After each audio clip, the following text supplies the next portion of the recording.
அது எப்படியாவது நம்ம கைக்குள்ளே போட்டுக்கலாம் அப்படின்னு நினச்சா, இந்த மாதிரி ஆயிடுச்சே! என்ன பண்ணுறது? சக்தி இவ்வளோ பிடிவாதமா இருக்கானே! உன் பிடிவாதம் எவ்வளோ நாளைக்கு இருக்குன்னு பார்க்கலாம் சக்தி. எப்படியாவது நீ கரைஞ்சு தான் வரணும். என்கிட்ட நீ வந்தே தீரணும் அப்படின்னு சொல்லிட்டு சாப்பாடு எடுத்துகிட்டு வெளியே போகிறாங்க. பொன்னியை பார்க்குறாங்க. பொன்னியை பார்த்துட்டு அப்படியே டென்ஷனாக நிற்கிறாங்க. பொன்னி அப்படியே கோவமாக பார்க்குறாங்க. உன்ன கோவமாக பார்க்குற, எங்கே போயிட்டு வரேன்னு பார்க்குறியா? எல்லாம் சக்தியோட ரூமுக்கு தான் போயிட்டு வரேன். இதுக்கப்புறம் எனக்கு எந்த தடையும் இல்லை சக்தி கூட பழகிறதுக்கு. இதுக்கப்புறம் சக்தியை நான் எப்படி மனசை மாற்றுறேன்னு பாரு. நீ என்ன பண்ணாலும் சரி, இதுக்கப்புறம் சக்தி எனக்கு தான். அதை யாரால ஒன்றும் பண்ண முடியாது. கூடிய சீக்கிரம் இந்த வீட்டை விட்டு நீ ஓட போகிற.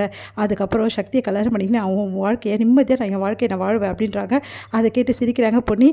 என்ன எவ்வளோ திமிர் இருக்கும் சிரிக்கிறதுக்கு அப்படின்னோடனே, வேற என்ன சொல்கிறது, உன்னை பார்த்தா சிரிக்கிறதா அழுவுறதானே எனக்கு தெரியல. ஓ, இந்தளவு நீ பாதிக்கப்பட்டிருக்கியா அப்படின்றாங்க. அதை கேட்டு செம்மையாக டென்ஷன் ஆகுது பிரீத்திக்கு. என்ன நினச்சிட்டு இருக்க? நான் தப்பு பண்ணிட்டேன், அதை காரணம் காட்டி சக்தி கூட நீ வாழலாம்னு நினச்சியா? அது இந்த ஜென்மத்தில் நடக்காது. நான் எந்த தப்புமே பண்ணலை. அதை என்னால் நிரூபிக்கவும் முடியும். கூடிய சீக்கிரம் நிரூபித்து உன்னை இந்த வீட்டை விட்டு எல்லாரும் சேர்ந்து துரத்த வைக்கல. என் பேர் பொன்னி கிடையாது. அதையும் நான் செய்வேன். முக்கியமான விஷயம் இன்னொன்று சொல்ல மறந்துட்டேனே. நீ சக்தி ரூமுக்கு போ, கூட பழகு, என்ன வேணாலும் பண்ணிக்கோ. அதை பற்றி எனக்கு எந்த கவலையும் கிடையாது. ஏன்னா சக்தி நீ வளைச்ச வளைப்புக்கெல்லாம் வளைக்கிறாரா இல்லை என்ன ஆகுறாருன்னு சொல்லிட்டு நீயே கூடிய சீக்கிரம் பார்ப்ப. உண்மை என்னன்னு தெரியாமல் விளையாடுறமா நீ? உண்மை என்னன்னு தெரிஞ்சால் உனக்கே எல்லாம் புரிஞ்சிடும். சக்தி கூட நீ பழகிக்கோ, என்ன வேணாலும் செஞ்சுக்கோ. ஆனால் இப்போவும் சொல்கிறேன், நீ அடுத்த புருஷனுக்காக தான் அலையிற. பொன்னி ஒன்று அப்படின்றாங்க. என்ன உண்மை தானே? இப்போவும் சக்தி ஏன் புருஷன் தானே? அவர் கட்டின தாலி என் கழுத்தில் இருக்க வரைக்கும் அவர் ஏன் புருஷன் தான். அதனால் அடுத்த புருஷனுக்கு அலையிறதை விட்டுட்டு உன் வேலை என்னமோ அதை போய் பார் அப்படின்னு சொல்லிட்டு போகிறாங்க.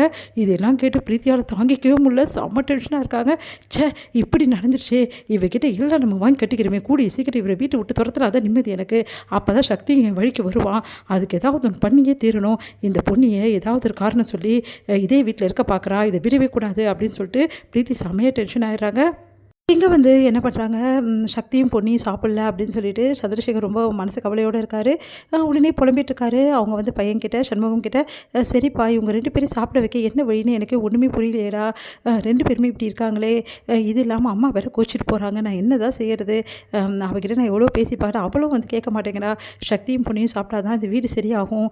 அதுக்கு ஏதாவது ஒரு ஐடியா பண்ணுறா அப்படின்னோடனே, என்னப்பா பண்ணுறது?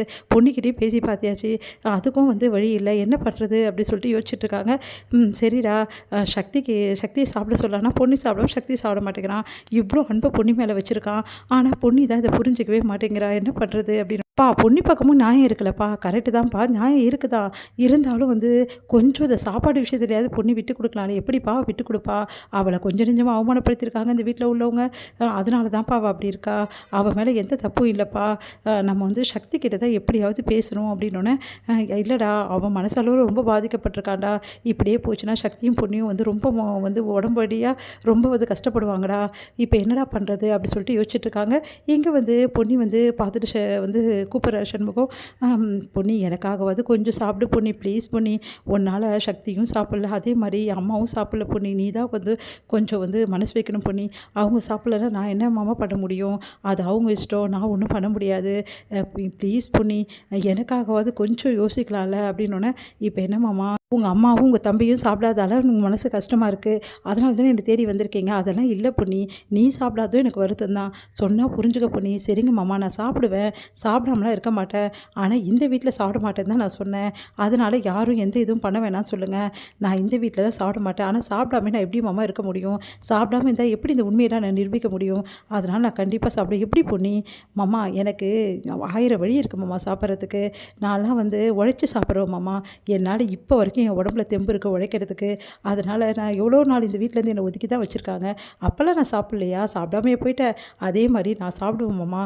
நீங்கள் போய் உங்கள் தம்பிக்கிட்ட சொல்லுங்கள், கண்டிப்பாக நான் சாப்பிடுவேன்னு சொல்லிவிட்டு அவரை தேவையில்லாமல் இந்த மாதிரிலாம் பண்ணி இன்னும் நான் அவரை நம்புவேன்னு நினச்சிட்டு இருக்க வேணாம் சொல்லுங்கள்.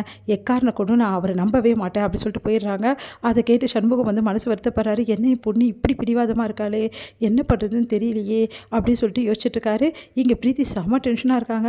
எப்படியாவது இந்த பொண்ணியை விரட்டணுமே, என்ன பண்ணுறது ஒன்றும் புரியலையே அப்படின்னு சொல்லிட்டு உடனே அவங்க அம்மா அப்பா கிட்ட கால் பண்ணி பேசிகிட்டு இருக்காங்க. அப்போ என்னம்மா சக்தி கிட்ட ஏதாவது பேசி பார்த்தியா? இல்லைம்மா, நான் போனாவே அவன் டென்ஷன் ஆகிடுறான், இந்த ரூமை போட்டு போன்றான், சாப்பிட கொடுத்தா கூட வேணான்றான், எப்படியாவது அவன் மனசை மாற்றிடுமா ஒரு மனசை, அப்போதாம்மா அப்படின்றாங்க. இதோட முடியுது.